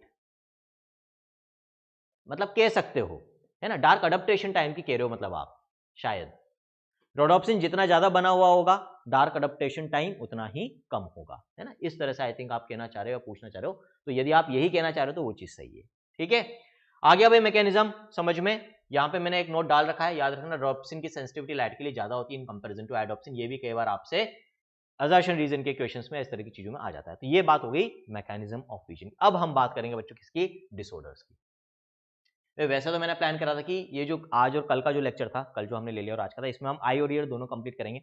but eye ball अपना आप में एक बहुत बड़ा टॉपिक है, यदि ढंग से पढ़ो तो, जो हमने पढ़ा है ठीक से पढ़ो तो इसमें हमें काफी समय लग गया है। तो एक लेक्चर के लिए मैं और एक्सटेंड कर रहा हूँ। आज हमें वैसे neural control and coordination complete करना था, बट एक लेक्चर और लूंगा जिसमें अब ईयर में मेनली स्ट्रक्चर में थोड़ा सा टाइम लगेगा, बट मैकेनिज्म वगैरह डिटेल में हमें नहीं पढ़ना है, वो आपके सिलेबस में नहीं, उससे कभी क्वेश्चंस भी नहीं आते हैं, तो वो मैं बहुत ज़्यादा डिटेल में वहाँ नहीं जाऊँगा। हियरिंग के मैकेनिज्म पे या बैलेंसिंग के मैकेनिज्म की बहुत डिटेलिंग में नहीं जाएंगे हम। और उसके बाद कुछ मिसलेनियस पॉइंट्स हैं, तो नेक्स्ट एक लेक्चर और हम शेड्यूल करेंगे न्यूरल कंट्रोल एंड कोऑर्डिनेशन का, उसमें एनसीसी यानी कि न्यूरल कंट्रोल एंड कोऑर्डिनेशन खत्म करेंगे। डिसऑर्डर्स के बारे में बात करते हैं बच्चों। सबसे पहले देखेंगे मायोपिया। ये वैसे आप फिजिक्स में भी पढ़ते हो, सारे डिसऑर्डर्स बच्चों ऑप्टिक्स में आते हैं, है ना, सारे डिसऑर्डर्स आते हैं जो भी हम यहाँ पर देखने वाले हैं। फिर भी एक बार for the sake of completion, कि भी आपको और मुझे भी ये नहीं लगे कि कोई चीज अधूरी छूट गई है, हम यहाँ पर भी देखेंगे, हो सकता है फिजिक्स में भी आपको मदद मिले। क्यों, एक फीडबैक मेरे को हमेशा बच्चों से ये भी मिलता है, मैं रेजोनेंस पे भी रहा हूँ, ईसीएल पे भी रहा हूँ, कि फिजिक्स में जो डिसऑर्डर्स या तो वहां पर पढ़ाए जाते हैं या जो दे रखे हैं वो आप लोग प्रॉपर्ली समझ ही नहीं पाते, या वहां पर प्रॉपर्ली एक्सप्लेन नहीं किए जाते हैं या एनसीईआरटी नहीं कर रखे हैं, तो वो कमी यहाँ पर पूरी कर लेंगे अपन। मायोपिया, शॉर्ट साइटेडनेस इसको कहते हैं बच्चों। शॉर्ट साइटेडनेस क्यों कह रहे हैं इसको हम, पास की चीज इजीली दिख जाती है क्लियरली, दूर की चीज क्लियरली नहीं दिखती है मायोपिया में, ध्यान रखना, है ना। शॉर्ट साइटेडनेस का मतलब शॉर्ट की साइड प्रॉपर है, जो नियर बाय ऑब्जेक्ट है वो आराम से दिख रहा है, दूर का नहीं दिख रहा। अब यहाँ दूर का क्यों नहीं दिख रहा बच्चों, देखो ये हमारा लेंस है, ये रेटिना है। हमें कोई भी चीज क्लियर तभी दिखेगी जब लेंस से रिफ्रैक्ट होने के बाद लाइट रे सीधे रेटिना पर फोकस हो, यहां पर मिलनी चाहिए ये, है ना। यहां पर देखो मायोपिया वाले लोगों में क्या होता है, दूर की चीज से जो लाइट रेज आ रही है वो पैरेलल आती है, और लेंस उनको ज्यादा कन्वर्ज कर रहा है, यहां पर फोकस करने की जगह पहले ही फोकस कर रहा है, इसलिए मुझे क्लियर नहीं दिख रही। मुझे इन लाइट रेज को कहां पहुंचाना है, रेटिना के ऊपर। तो प्रॉब्लम तो क्या है, डिस्टेंट विजन डिफेक्टिव होता है, क्योंकि इमेज कहां बन रही है, रेटिना के फ्रंट में। यदि मैं इसको रेटिना पे बना लूं तो इमेज क्लियर हो जाएगी। कैसे क्लियर कर सकता हूं, मैं ऐसा चश्मा यूज करूंगा, ऐसे स्पेक्टिकल्स यूज करूंगा जिनमें कौन सा लेंस है बच्चों, कॉन्केव लेंस है।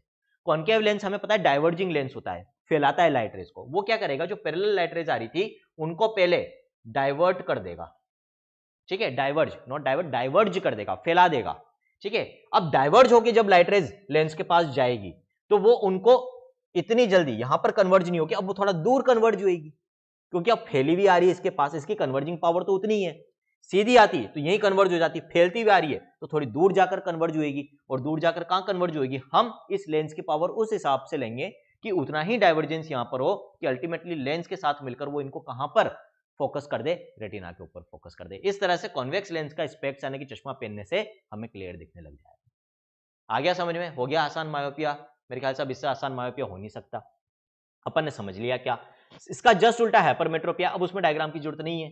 लॉन्ग या फायर साइटेडनेस भी इसको कहते हैं, दूर की चीज क्लियर दिख रही, पास की नहीं दिख रही। ऑलरेडी मैं आपको समझा चुका हूं अकोमोडेशन में, पास की चीज से चीजें डाइवर्ज होती हुई आती है ना। अब मान लो पास की चीज से जो लाइट रेज है, पास की चीज है, डाइवर्ज होती हुई आएगी, ठीक है। उसके लिए जरूरी कि अब ये लेंस ज्यादा बेंडिंग करके उसको यहां फोकस करे, नहीं कर पा रहा साहब, कहां फोकस हो रही, पीछे जाकर फोकस हो रही है। तो हाइपरमेट्रोपिया में जो इमेज रेटिना पर बननी चाहिए थी कन्वर्ज होकर, वो रेटिना के पीछे पड़ रही है। अब मुझे यदि इसको रेटिना पे फोकस करना है तो मुझे कैसा लेंस यूज करना होगा, मुझे कॉन्वेक्स लेंस ही यूज करना होगा बच्चों। क्यों, वो क्या करेगा, पहले ही जो डाइवर्जिंग रेज आ रही है इनको थोड़ा सा ये कन्वर्ज कर देगा, और फिर ये और कन्वर्ज करके उनको कहां पर फोकस कर देगी, रेटिना के ऊपर। तो कॉन्वेक्स लेंस यूज करके अपन हाइपरमेट्रोपिया को सही कर सकते हैं, और कॉन्केव लेंस को यूज करके अपन मायोपिया को सही कर सकते हैं बच्चों। क्लियर है? आगे बात समझ में? मायोपिया हाइपरमेट्रोपिया शायद दोनों समझ में आ गए होंगे। नेक्स्ट बात करते हैं एस्टिग्मेटिज्म। इसमें हमेशा आप लोगों को कंफ्यूजन रहता है, बहुत सिंपल वे में समझाऊंगा और उतना ही याद रखना है आपको। अभी मैं ऑलरेडी कॉर्निया का रोल आपको बता चुका हूं बच्चों, सबसे ज्यादा रिफ्रैक्टिव पावर उसी की है ना, लाइट रेज को रिफ्लेक्ट करके लेंस तक पहुंचाने में, रेटिना तक पहुंचाने में उसका बहुत बड़ा रोल है, इनफैक्ट सबसे बड़ा कंट्रीब्यूशन है। कुछ ऐसे डिसऑर्डर्स या प्रॉब्लम जिनमें कॉर्निया का सरफेस खराब हो जाए, स्मूथ होता है सच कॉर्निया, लेकिन यदि वो रफ हो जाए, इरेगुलर हो जाए, कर्वेचर उसका इरेगुलर हो जाए, तो अब उससे जो लाइट रेज रिफ्रैक्ट होगी वो यूनिफॉर्मली नहीं होगी, और जब वो यूनिफॉर्मली रिफ्रैक्ट नहीं होगी तो एक पॉइंट पे फोकस न होकर डिफ्यूज हो जाएगी, डिस्पर्स हो जाएगी। और जब एक प्रॉपर पॉइंट पे लाइट रेज फोकस नहीं हो पा रही तो इमेज क्या क्लियर बनेगी? नहीं है पॉसिबल। ये डिसऑर्डर जहां पर कॉर्निया के सरफेस की इरेगुलरिटी, उसका सरफेस रफ होने से या कर्वेचर इरेगुलर होने से जो हमें क्लियर इमेज नहीं दिख रही है, that is known as astigmatism. Cornea के सरफेस की प्रॉब्लम है एक तरीके से ये, और इसका सॉल्यूशन होता है बच्चों सिलिंड्रिकल लेंस। ठीक है, क्या होता है इसका सॉल्यूशन? ये रखा सिलिंड्रिकल लेंस, ये आपको याद रखना है एस्टिग्मेटिज्म में, इससे ज्यादा आपको कुछ भी जरूरत नहीं। नेक्स्ट हम बात करेंगे बच्चों प्रेसबायोपिया। इसके बारे में ऑलरेडी लास्ट लेक्चर में बात कर चुका हूं, कहां पर? अकोमोडेशन रिफ्लेक्स में आपको समझाया था। जैसे जैसे बुढ़ापा आता है लेंस की इलास्टिसिटी कम हो जाती है, सिलियरी मसल्स की स्ट्रेंथ कम हो जाती है बच्चों, जिसके कारण से वो जो एडजस्टमेंट होता है डिस्टेंस का और पास की चीज का, वो नहीं हो पाता है। दोनों तरह की जो हमारा दोनों तरह का जो विजन है वो वीक हो जाता है, दूर की चीज भी क्लियरली नहीं दिखती, पास की चीज भी नहीं दिखती, और उसके लिए फिर जब दोनों ही चीजें, दूर की भी नहीं दिख रही, पास की भी नहीं दिख रही, जब दूर की नहीं दिख रही है हमें, तो क्या हो गया? वो शॉर्ट साइटेडनेस, मायोपिया, तो वहां कॉन्केव लेंस की जरूरत है। और जब पास की नहीं दिख रही, दूर की क्लियरली दिख रही है, इसका मतलब वो क्या हो गया? वो लॉन्ग साइटेडनेस, मतलब दोनों कंपोनेंट है, वहां कॉन्वेक्स लेंस की जरूरत है। मतलब हमें कॉन्केव लेंस भी यूज करना है, कॉन्वेक्स लेंस भी यूज करना है, तो ऐसा चश्मा यूज करना पड़ेगा जिसमें कॉन्केव भी हो, कॉन्वेक्स भी हो। ऐसे चश्मे को हम क्या कहते हैं? बाइफोकल लेंस वाला चश्मा, है ना। आपने देखा भी होगा यदि आपके घर में किसी के हो, एल्डरली लोगों में, तो कुछ ऐसे चश्मे आते हैं जिनमें दो तरह के लेंसेज होते हैं बच्चों, है ना। ये देख लो आप, तो ये नीचे वाला जो होता है ये पास की चीज के लिए होता है, पढ़ने के लिए, इसमें कॉन्वेक्स होता है, और ये दूर की चीज को देखने के लिए होता है, क्योंकि पढ़ोगे तो नीचे करके पढ़ोगे, तो नीचे तो छोटा सा कॉन्वेक्स लगा दिया, और ये वाला जो है ये कॉन्केव लगा दिया, सामने देखने के लिए, दूर की चीज को देखने के लिए, है ना। इनमें थोड़ा दिक्कत आती थी लोगों को, ये तो बायफोकल लेंस हो गया। आजकल मल्टीफोकल लेंस आने लग गए जिनमें ये डिफ्रेंसिएशन नहीं होता, पूरा का पूरा लेंस दोनों काम करता है, एडजस्ट कर लेता है अकॉर्डिंगली, तो वो मल्टीफोकल लेंसेज अब ज्यादा प्रचलन में, ज्यादा पॉपुलर हो रहे हैं बच्चों। ठीक है, प्रेसबायोपिया आगे समझ में। डिजनरेटिव डिजीज है, ओल्ड एज के साथ साथ प्रॉब्लम हो रही है, लेंस की इलास्टिसिटी कम हो रही है, स्ट्रेंथ ऑफ सिलियरी मसल्स कम हो रही है, जिसकी वजह से अकोमोडेशन पावर वीक हो जाएगी। ग्लोकोमा, इंक्रीज्ड इंट्राओकुलर प्रेशर, मैंने ये लास्ट लेक्चर में बहुत डिटेल में समझा है कि एक्वस ह्यूमर का कैनाल ऑफ श्लेम ब्लॉक होने के कारण, हाई बीपी के कारण, यदि अमाउंट ऑफ प्रेशर बढ़ता है आंख के अंदर, ठीक है, तो उसकी वजह से जो डिसऑर्डर होता है उसको हम ग्लोकोमा या काला पानी कहते हैं बच्चों। लास्ट डिसऑर्डर जो हमें याद रखना है that is cataract. Night blindness मैंने यहाँ पर नहीं पढ़ाई क्योंकि ऑलरेडी मैं डाइजेशन में पढ़ा चुका हूँ आपको विटामिन के अंदर बच्चों। विटामिन ए की कमी से भी होता है नाइट ब्लाइंडनेस, रतौंधी, जिसको हम कहते हैं कम उजाले में देखना कम हो जाता है, कम उजाले में दिखता नहीं इंसान को प्रॉपर्ली। अगेन वहां पर मेनली रोडोप्सिन पिगमेंट के ऊपर इफेक्ट ज्यादा पड़ता है इन कंपेरिजन टू आयोडोप्सिन, इस कारण से पहले डार्क विजन अफेक्ट होता है। यदि विटामिन ए की कमी बहुत बहुत बहुत ज्यादा हो तो कंप्लीट विजन लॉस भी हो सकता है। क्यों? बहुत ज्यादा कमी में आयोडोप्सिन के ऊपर भी फर्क पड़ जाएगा। ठीक है, कैटेरेक्ट, मोतियाबिंद जिसको हम हिंदी में कहते हैं बच्चों, क्या होता है? अगेन ये भी ओल्ड एज का डिजीज है, डिजनरेटिव डिजीज, बुढ़ापे में होता है यूजुअली। लेंस कैसा हो जाएगा? ओपेक। हमने पढ़ा था ना लेंस कैसा है हमारा, ट्रांसपेरेंट स्ट्रक्चर है, क्रिस्टलाइन प्रोटीन्स का बना हुआ है, प्रोटीन्स का बना हुआ है, याद रखना। जब तक ये प्रोटीन्स हेल्दी है, नॉर्मल है, हमारा लेंस ट्रांसपेरेंट रहेगा। जैसे जैसे एज बढ़ती है ये प्रोटीन्स डीजेनरेट होने लग जाते हैं, डिस्ट्रॉयड, खराब होने लग जाते हैं, डीनेचर होने लग जाते हैं बच्चों। जब ये प्रोटीन्स खराब होने लग जाएंगे तो लेंस में वो एरिया जहां पर प्रोटीन्स खराब हो रहे हैं वो एरिया ओपेक होते जाएंगे। ठीक है, अल्टीमेटली पूरा लेंस भी ओपेक हो सकता है। उस कंडीशन को जहां पर लेंस की ओपेसिटी बढ़ती जा रही है, लेंस ओपेक होता जा रहा है, हम कैटेरेक्ट या मोतियाबिंद कहते हैं। इसका एक ही इलाज है, हमें लेंस बदलना पड़ेगा, है ना, आर्टिफिशियल लेंस लग जाता है, दैट्स इट। तो दीज आर डिसऑर्डर्स ऑफ आई। अब जो मैंने बोला था एक मजेदार चीज आपको बताऊंगा वो है कलर ऑफ आई, कि हमें कलर ऑफ आई कैसे अलग अलग दिखता है, किसी का काला, भूरा, नीला, हरा, है ना। तेरी आंखों की गहराइयों में डूब जाऊं, तो वो जो आंखों की गहराइयों में डूबते कलर की वजह से तो डूबते हैं, डूबना नहीं चाहिए लेकिन बच्चों में साफ कह रहा हूं, नहीं तो फिर एग्जाम सब रह जाएगा। ठीक है, तो वो जो अलग अलग कलर दिखते हैं आंखों के, वो कैसे दिखते हैं उसको समझेंगे। ठीक, सबसे पहले आउटर मोस्ट लेयर आई की मैंने बता दिया था, स्क्लेरा, जो व्हाइट पार्ट होता है बच्चों, जो साइड का व्हाइट पार्ट है हमारी आंखों का, दैट इज स्क्लेरा। फ्रंट में जो सर्कुलर पोर्शन है जो हमें कलर्ड दिखता है वो वास्तव में आउटर मोस्ट लेयर में तो बिल्कुल ट्रांसपेरेंट है, कोई कलर नहीं है उसमें, दैट इज कॉर्निया। ठीक है, अब लाइट रेज, अब किसी की आंखों का कलर आपको कब दिखेगा? जब आप उसकी आंखों में देख रहे हो, वो तो देखना ही पड़ेगा ना यदि उसकी आंखों का कलर देखना है तो, ये तो गलत नहीं कह रहा हूं। अब जब आप उसकी आंखों में देखोगे तो उसकी आंखों से लाइट रेज रिफ्लेक्ट होकर कहां आ रही है? आपकी आंखों में एंटर कर रही है। हमें किसी भी चीज का वो कलर परसीव होता है, ये ध्यान रखना, कलर का कंसेप्ट आई थिंक सबको पता है, लोअर क्लासेस में भी आप पढ़ते हो। यदि यहां पर मेरी जैकेट का कलर आपको ग्रीन दिख रहा है, वो ग्रीन क्यों दिख रहा है? ये कपड़ा यहां पे जो पूरा विजिबल स्पेक्ट्रम वेव की ओर पड़ रहा है, उसमें से ग्रीन कलर को तो रिफ्लेक्ट कर रहा है, ग्रीन वेवलेंथ को, बाकी कलर्स को एब्जर्व कर रहा है। तो जिस सरफेस से जो कलर रिफ्लेक्ट होता है, अगले को उस चीज का वो कलर दिखता है। ये चीज अभी याद रखना जो मैं बता रहा हूं। ठीक है, अब बढ़ते आगे। सपोज करो आप जिस इंसान की आंख देख रहे हो वो ये आंख है जो मेरे हाथ में, ठीक है, क्लियर है? आपने जब उसकी आंख में देखा तो आपकी आंखों में उसकी आंखों से रिफ्लेक्ट होकर कौन सी लाइट रेज जा रही है वो समझना। तो जिस बंदे की आंखों में आप देख रहे हो या जिस बंदी की आंखों में आप देख रहे हो, ठीक है, तो उसकी आंखों में पहले कॉर्निया से लाइट रेज एंटर करेगी। कॉर्निया के पीछे भी मैंने आपको क्या समझाया था? कॉर्निया के पीछे आपका आइरिस प्रेजेंट है और आइरिस के पीछे आपका फिर लेंस प्रेजेंट है बच्चों, है ना? इस ऑर्डर में है। सबसे पहले आपका स्क्लेरा एंड कॉर्निया, उसके पीछे आइरिस एंड प्यूपिल और इसके पीछे फिर लेंस है। ठीक, लेंस तक लाइट रेज कैसे पहुंचेगी? कॉर्निया से लाइट रेज एंटर करेगी, लेकिन फिर एंटर करते ही पीछे मिल जाएगा आइरिस। आइरिस में जो अपर्चर है प्यूपिल, वो कॉर्निया से छोटा है। तो सारी की सारी लाइट रेज जो कॉर्निया से अंदर एंटर कर रही है वो पूरी की पूरी क्रॉस नहीं करेगी अब इस आइरिस को। उनमें से सिर्फ कुछ सेंट्रल लाइट रेज ही क्रॉस कर पाएगी जो इस प्यूपिल के थ्रू जा सकती है। पहली चीज तो आगे बात समझ में, ठीक है? अब जो लाइट रेज इस प्यूपिल से क्रॉस हो जाएगी वो अल्टीमेटली लेंस को भी क्रॉस करेगी, वो अल्टीमेटली विट्रियस चेंबर को भी क्रॉस करेगी, रेटिना तक पहुंच जाएगी। रेटिना उन सबको पूरी तरह से ऑब्जर्व कर लेगा। तो यहां से जो लाइट रेज अंदर गई, अभी ये वो आंख है जिसकी आंखों में आप देख रहे हो, तो उसकी आंखों में जो लाइट रेज जा रही है उनमें से जो लाइट रेज कॉर्निया और प्यूपिल दोनों को क्रॉस कर गई वो तो रेटिना तक पहुंच गई, रेटिना उनको पूरा ऑब्जर्व भी कर लिया। यदि कोई सरफेस सारी लाइट रेज को पूरी तरह से ऑब्जर्व कर लेता है तो वो कैसा दिखता है? काले कलर का दिखता है। अब गौर करना, जिनकी आंखें काली होती है, जिसमें पूरा कॉर्निया काला दिखता है, उनमें तो एक्चुअली ये चीज आप नहीं जो है डिस्क्रिमिनेट कर पाओगे, डिफरेंशिएट कर पाओगे। लेकिन जैसे जिसकी आंखें नीली होती है या जिसकी आंखें बहुत ज्यादा ब्राउन, लाइट ब्राउन कलर की होती है, उनमें भी आपने एक चीज नोटिस करी होगी, आंखों का कलर कोई सा भी हो, नीला हो, हरा हो, भूरा हो या काला हो, जो सेंट्रल पोर्शन होता है हमारे कॉर्निया का, बीचों बीच वाला पोर्शन, वो हमेशा आपको कैसा दिखेगा बच्चों? वो हमेशा आपको काला ही दिखेगा।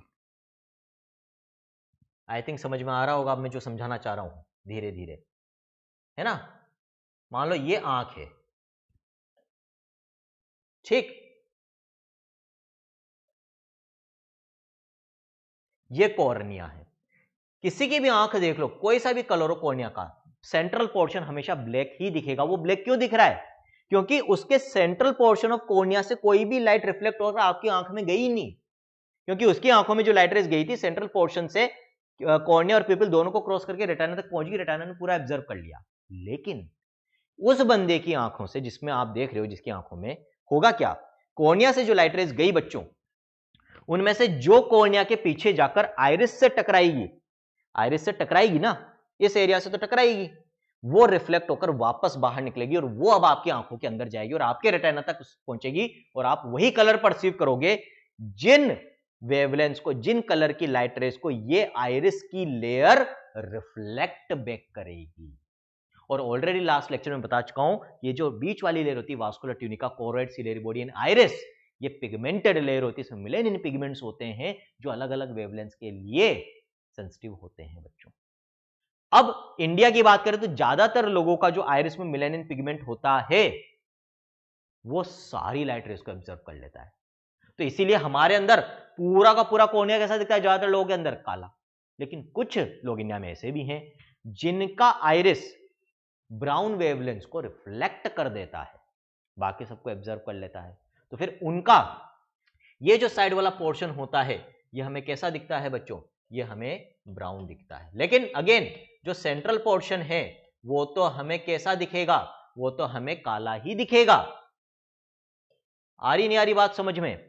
यूरोपियन कंट्रीज में चल जाओगे तो उनका जो आइरिस है वो ब्लू वेवलेंस को या ग्रीन वेवलेंस को ज्यादा रिफ्लेक्ट करता है, तो उनकी आंखें, ये जो साइड वाला पोर्शन है कॉर्निया का, ये हमें नीला या हरा दिखता है। लेकिन सेंट्रल पोर्शन फिर भी ब्लैक दिखेगा क्योंकि वो तो उनके रेटिना पे जाकर एब्जॉर्ब हो चुका है, वहां से कोई वेवलेंथ जो है रिफ्लेक्ट हुई ही नहीं। तो क्लियर हुआ कलर ऑफ आई कैसे किसी का हरा, किसी का नीला, किसी का काला है, किसी का भूरा होता है, सिर्फ लाइट के रिफ्लेक्शन का खेल है कि उनके आइरिस से। तो ये जो कलर है वो कॉर्निया की वजह से नहीं है। जो अल्टीमेट आपको यहां से चीज लेकर जानी है अपने साथ समझ के, वो क्या याद रखना है, एक तो हम दिखता कॉर्निया का कलर है, हम कहते भी लेमन लैंग्वेज में आम भाषा में यही है कि उसकी पुतली का, उसकी कॉर्निया का कलर काला है। लेकिन आज शायद समझ में आ गया होगा साइंस ऐसी ही है भाई कि होता कुछ है और दिखता कुछ है। तो वास्तव में कलर कॉर्निया का नहीं, तो कॉर्निया तो ट्रांसपेरेंट स्ट्रक्चर है, उसके थ्रू तो पूरी लाइट रेज जा रही है अंदर, है ना, वो तो कुछ रिफ्लेक्ट कर ही नहीं रहा। तो वो जो कलर हमें कॉर्निया का दिख रहा है वो उसके पीछे का जो स्ट्रक्चर है आइरिस, उसका कलर दिख रहा है। कॉर्निया तो एक शीशा हो गया, शीशा भी नहीं मतलब ग्लास हो गया जो खिड़की पर लगा होता है थ्रू एंड थ्रू, जिसके हम देख रहे हैं। उस ग्लास के पीछे एक कलर्ड स्ट्रक्चर है जिसकी वजह से एक्चुअली हमें ऐसा लग रहा है उस खिड़की का कलर हुआ है। क्लियर? ठीक है, ये होता है। लास्ट जो आपको मुझे बताना था वो ये बताना था कि प्यूपिल के थ्रू लाइट रेज एंटर करती है।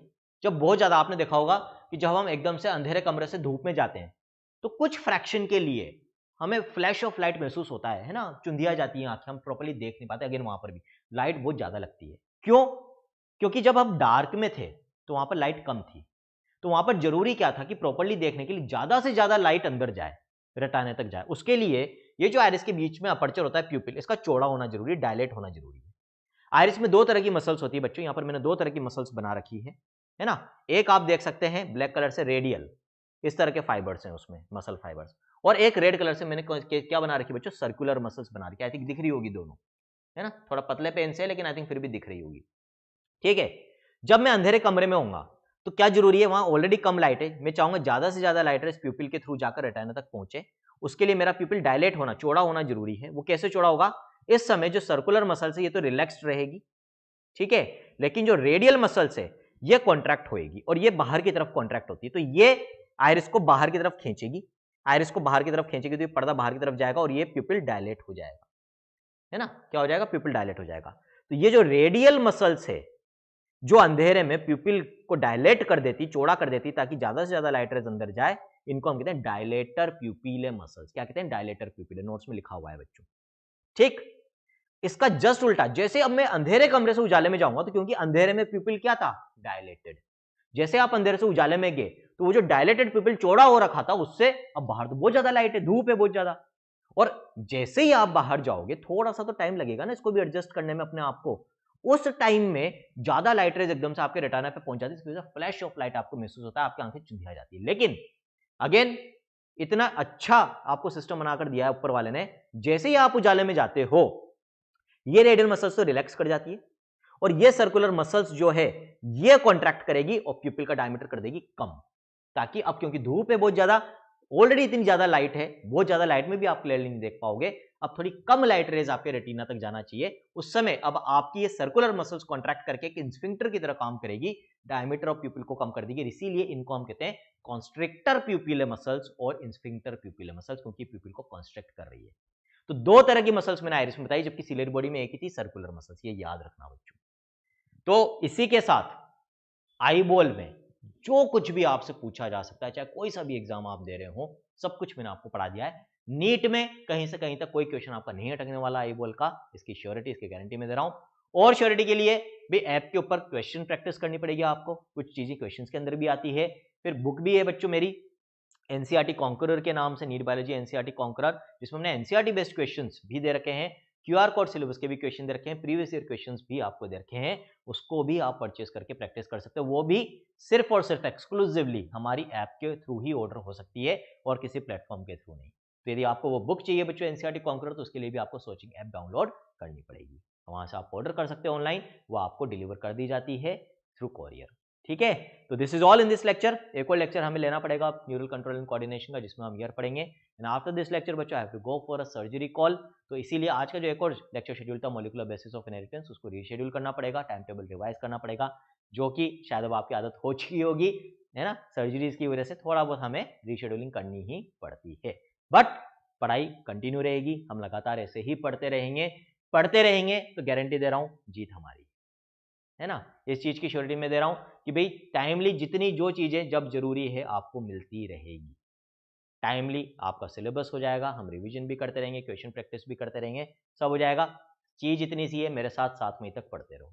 7 मई तक पढ़ते रहोगे तो बायोलॉजी की नैया तो पार हो जाएगी, इसकी गारंटी मैं दे रहा हूँ। फिजिक्स केमिस्ट्री आपको देखनी पड़ेगी, कोशिश ये है कि भाई अगले 1 आध सालों में फिजिक्स केमिस्ट्री भी आपको इसी प्लेटफॉर्म पर दे दी जाए, ठीक है। तो thank you for your love and support. This is all in this lecture from my friend mentor and motivator, signing off. Thank you.